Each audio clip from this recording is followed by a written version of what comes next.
بسم اللہ الرحمن الرحیم، لاکھوں کروڑوں درود السلام حضرت محمد صلی اللہ علیہ وسلم اور ان کی آل پر۔ السلام علیکم ناظرین، آپ دیکھ رہے ہیں جے کے نیوز اور میں ہوں آپ کا میزبان وجدان یوسف جنگیال۔ ناظرین، 6 تاریخ کو ملزم ثاقب کا قتل کر دیا جاتا ہے۔ میں آپ کو تھوڑا سا اس واقعے کے حوالے سے بتاتا چاہتا ہوں کہ ملزم ثاقب نے کبیر کو قتل کیا تھا، جس کی بنا پر کیس عدالت میں چل رہا تھا اور ملزم کوٹلی جیل میں تھا۔ سینسا کورٹ میں ملزم کو لایا جاتا ہے، جہاں کبیر کا بیٹا زین، جس نے ملزم ثاقب کو 3 گولیاں ماری، جس پر اسے THQ سینسا لایا جاتا ہے، جہاں وہ جان بر نہ ہو سکا۔ اس سلسلے میں میرے ساتھ مقتول کے ورثاء، جن میں ان کے کزن، بات کریں گے کہ وہ آج کے اس کیس کے حوالے سے کیا کہنا چاہتے ہیں۔ سب سے پہلے تو ہم آپ سے اظہار تعزیت کرتے ہیں کہ آپ کے کزن کا کل سینسا عدالت میں قتل ہوا ہے۔ تھوڑا سا مجھے بتائیں کہ اس واقعے کے حوالے سے آپ کیا کہنا چاہتے ہیں۔ اس سے پہلے ملزم ثاقب نے کبیر کا قتل کیا تھا، جن میں سے جو اطلاعات ہیں کہ کوئی 3500 روپے کا واقعہ ہوا، جس پر وہ قتل ہو گیا۔ تو اس دشمنی کی وجوہات کیا ہیں، اور جو زین نے سینسا عدالت میں ثاقب کا قتل کیا، اس کو آپ کس اینگل سے دیکھتے ہیں؟ اعوذ باللہ من الشیطان الرجیم، بسم اللہ الرحمن الرحیم۔ سب سے پہلے یہ ہے کہ ثاقب اور جو کبیر قتل ہوا تھا، ٹھیک ہے نا، ان کا پہلے یعنی کہ کوئی ان کی آپس میں کوئی دشمنی وغیرہ نہیں تھی، کیونکہ وہ میں یہاں پہ خود آ کے دیکھتا بھی رہا ہوں۔ کبیر جو تھے وہ یہاں پہ آ کے ان کے کام وغیرہ بھی کرتے رہے۔ ان کی امی کی جب ڈیتھ ہوئی تھی تو تب یعنی کہ کام کاج ایک دوسرے کا ہاتھ بٹاتے رہے ہیں۔ اور وہ جو سانحہ ہوا تھا وہ بھی ان کا جو بھائی ہے قدیر المعروف جوشی، اس کی وجہ سے ہوا تھا۔ اس نے کوئی گالیاں شالیاں نکالی تھی اور بہت زیادہ نازیبا الفاظ کا چناؤ کیا تھا، جس وجہ سے اس نے مجبور آ کے طیش میں آ کے ایسا کچھ کیا تھا۔ یہ بھی کنفرم نہیں ہے اس نے کیا تھا یا کسی اور نے کیا تھا، یہ کنفرم نہیں ہے، لیکن یہ کہ برکیف اس پہ جو ہے نا الزام لگا تھا، وہ اس میں جو ہے نا گرفتاری بھی ہم نے دلوا دی تھی۔ ہم نے گھر والوں سے بیٹھ کے ہم نے ثاقب اور جو اس کا بھائی بڑا ضیاء ہے، دونوں کو خود جا کے سینسا تھانے میں جا کے ہم نے خود جو ہے نا ان کے حوالے کیا تھا، اور پولیس کا یہی تھا کہ یہ ہماری کسٹڈی میں، ان کے ساتھ ایسے کوئی معاملہ وغیرہ نہیں ہوگا۔ تو اس کے بعد جو کل کا معاملہ ہے، کل کچھ ایسا ہوا ہے کہ میں تو ایکچولی یہاں پہ نہیں تھا، لیکن قدیر ادھر ہی تھے، جو جج صاحب کے ڈرائیور ہیں، وہ عدالت کے اندر ہی موجود تھے۔ تو کل ایسا ہوتا ہے کہ پولیس کی گاڑی آتی ہے کوٹلی سے اور مین روڈ پہ، یعنی کہ کچہری کی جو مین روڈ ہے وہاں پہ قیدیوں کو اتارتی ہے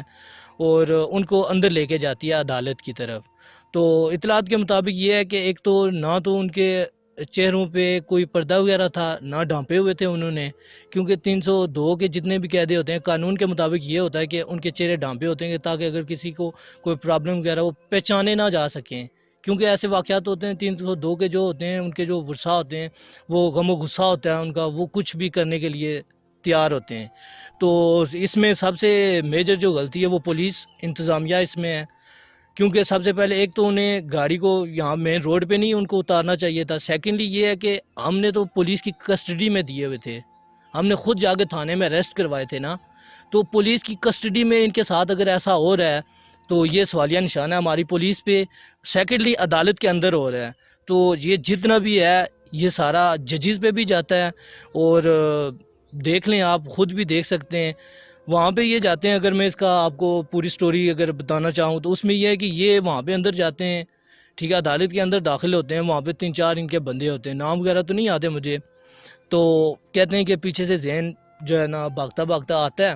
اور آ کے جو ہے نا فائر کرتا ہے۔ ایک فائر اس کو یہاں پہ شولڈر پہ لگتا ہے، ٹھیک ہے، 2 فائر یہاں پہ لگے ہوئے ہیں، ٹھیک ہے نا، وہ آپ نے پکچرز وغیرہ دیکھی ہوں گی، وہاں پہ بظاہر آپ کو نظر آ رہا ہے۔ تو وہاں پہ اس کو فائر لگتے ہیں، اور پولیس کا یہ المیہ ہے کہ پولیس جو ہے نا سائڈ پہ ہو جاتی ہے، اور جو اس کے ساتھ ہتھکڑی لگی ہوتی ہے اس کا بھائی ضیاء ہے، وہ جو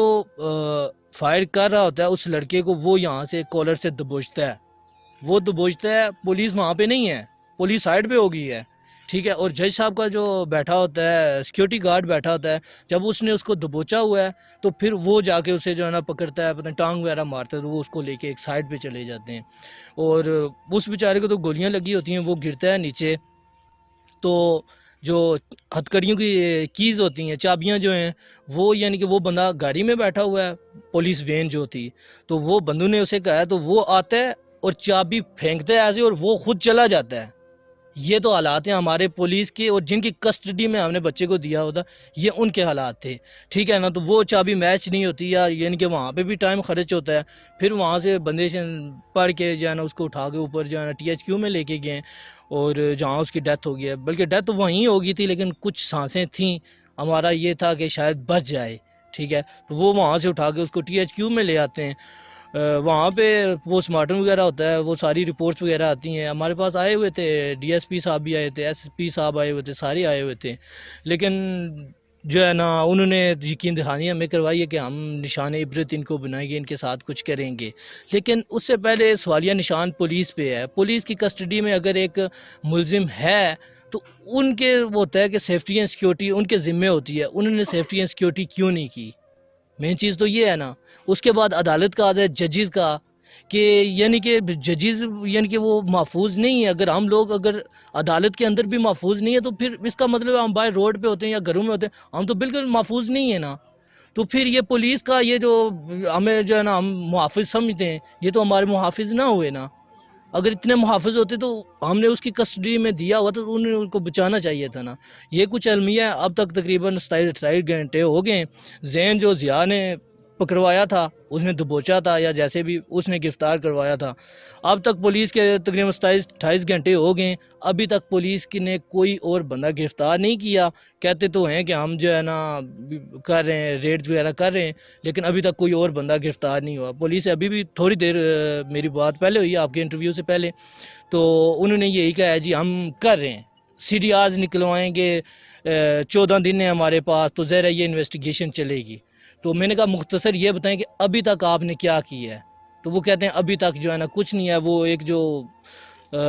زین لڑکا ہے وہ ہماری کسٹڈی میں ہے، تو باقی ہم جو ہے نا کر رہے ہیں، اس کے حوالے سے ابھی تک جو ہے نا کچھ نہیں انہوں نے کیا۔ ایک جو مرکزی ملزم جس نے آپ کے کزن ثاقب کا قتل کیا وہ گرفتار ہو گیا ہے، تو اس کا مطلب ہے کہ آپ کے بقول اس کیس میں اور بھی ملزم ہیں، یعنی کہ زین کے پس پردہ اور بھی چہرے ہیں؟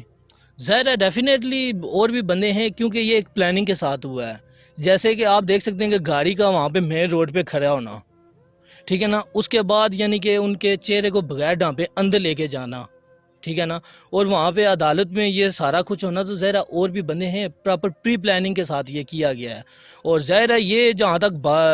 پولیس کی بات آتی ہے کہ مین گاڑی جو ہے نا مین گیٹ سے باہر رہی، پھر اندر وہ جو ہے نا ایسے ہی چل کے جا رہے ہیں، 302 کے ملزم جا رہے ہیں، ایویں تو کوئی نہیں جا رہا، تو وہ ظاہر ہے پھر یہ سوالیہ نشان پولیس پہ بھی ہمارا شک و شبہات ڈیفینیٹلی پولیس پہ بھی جا رہے ہیں کہ ہو سکتا ہے پولیس بھی اس میں انوالو ہو، کیونکہ پولیس کا تو کام بنتا ہے نا ان کو ڈھانپ کے لے کے اندر لے کے جائیں ان کو، یا ان کے ساتھ جو ہے نا گاڑی خود اندر لے کے جائیں، ان کو جو ہے نا سیفٹی اینڈ سیکیورٹی پروٹیکشن دیں ان کو۔ ایسی پولیس نے کوئی پروٹیکشن نہیں دی اور یہ سانحہ ہوا۔ ابھی ہم نے جب ان کا اس سے جو بھی ہوا تھا، ٹھیک ہے، ہوا تھا یا نہیں ہوا تھا وہ ایک علیحدہ ٹاپک ہے، تو ہم نے اگر پولیس تھانے میں جا کے دونوں بھائی دیے تھے، آج ان کی بہنیں ہم سے پوچھ رہی ہیں کہ آپ نے ان کو اریسٹ کروایا تھا، آپ نے کہا تھا کہ ان کی کسٹڈی میں محفوظ ہیں، ہمیں ہمارا بھائی واپس کرو، تو آج ہم کدھر سے پورا کر کے دیں؟ پولیس جو ہے نا اتنی لمبی چوڑی تنخواہیں لے رہی ہے۔ ابھی کل بھی میری بات ہو رہی تھی، ایس پی صاحب کا یہ تھا کہ کہہ رہے تھے کہ جی ہمارے پاس اتنی نفری نہیں ہے۔ اگر اتنی نفری نہیں ہے، اگر یہی جو ہے نا سلسلہ چلانا ہے تو ٹھیک ہے نا، لوگوں کے جنگل کا قانون بنا دیں، جس کا دل کرتا ہے عدالتیں بھی بند کر دیں، پولیس اسٹیشنز بھی بند کر دیں، تاکہ جو عوام کا پیسہ وہ عوام پہ لگے، باقی عوام ایسے ہی کرتی رہے، پھر تو یہی بچ جاتا ہے نا، اس کے علاوہ کوئی آپشن تو نہیں ہے نا۔ یہ کہنا بڑا مجھے جو ہے نا برا لگا ہے کہ ہمارے پاس اتنی نفری نہیں ہے، یا ہم آگے یہ کریں گے، ہم وہ گیٹ لگا دیں گے، جو بھی بندہ آئے گا اس کو چیک کریں گے۔ اب تک کیا کیا ہے؟ جب کوئی سانحہ ہو جاتا ہے اس کے بعد آپ کی آنکھیں کھلتی ہیں، اب ہم یہ کریں گے۔ ابھی جس بندے کی وہ جان چلی گئی ہے وہ کون پوری کر کے دے گا؟ بات تو یہ ہے نا۔ تو اس حوالے سے بہت افسوس ہے، اور سوالیہ نشان پولیس پہ ہے، اور chief justice of Azad Kashmir سے ہماری ریکویسٹ ہے کہ جوڈیشل کمیشن بنائیں اور تعین کریں، جو بھی ایس پی، انسپیکٹر یا ایس ایچ او وغیرہ جو بھی اور ان کے جتنے بھی یہ باقی لوگ ڈیوٹی پہ تھے، میں تو یہی کہوں گا، یا بلکہ سارے لوگ یہی کہتے ہیں کہ وہ انوالو تھے، جوڈیشل کمیشن بنائیں، ان کی پراپر انویسٹیگیشن کریں، اور نہ صرف ان کو نوکری سے فارغ کیا جائے بلکہ نشان عبرت پہلے تو ان کو بنانا چاہیے نا، کہ ان کی کسٹڈی میں تھا بندہ تو اس کے ساتھ ایسا ہوا ہے، ان کو ان کے ساتھ جو ان کی سزا بنتی ہے وہ ان کے ساتھ کریں، تاکہ نیکسٹ جو آپ کے پاس جو ہیں پولیس والے ہیں یا جتنے بھی لوگ ہیں ان کو کم سے کم ہو کہ ہم اگر اپنی ڈیوٹی انجام نہیں دیں گے تو ہمارے ساتھ یہ ہوگا۔ شکریہ آپ کا. ناظرین گفتگو سن رہے تھے آپ مقتول ثاقب کے کزن کی. انہیں بہت سے انہوں نے تحفظات سے آگاہ کیا، وہ آپ نے ان کی باتیں سنی ہیں. تو ایک بات یہ ہے کہ جو کل کا قتل ہوا ہے یہ ایک غلط روایت ہے کہ آج کل کا جو قتل ہوا ہے اس سے لوگوں کا عدلیہ اور انتظامیہ سے بھروسہ اٹھ جائے گا. اس روایت کو روکنے کے لیے ہمیں اور ان اداروں کو اپنا کردار ادا کرنا چاہیے. اسی کے ساتھ اپنے میزبان وجدان سے نگارہ جی کی ٹیم کو اجازت دیجیے. اللہ کے بعد.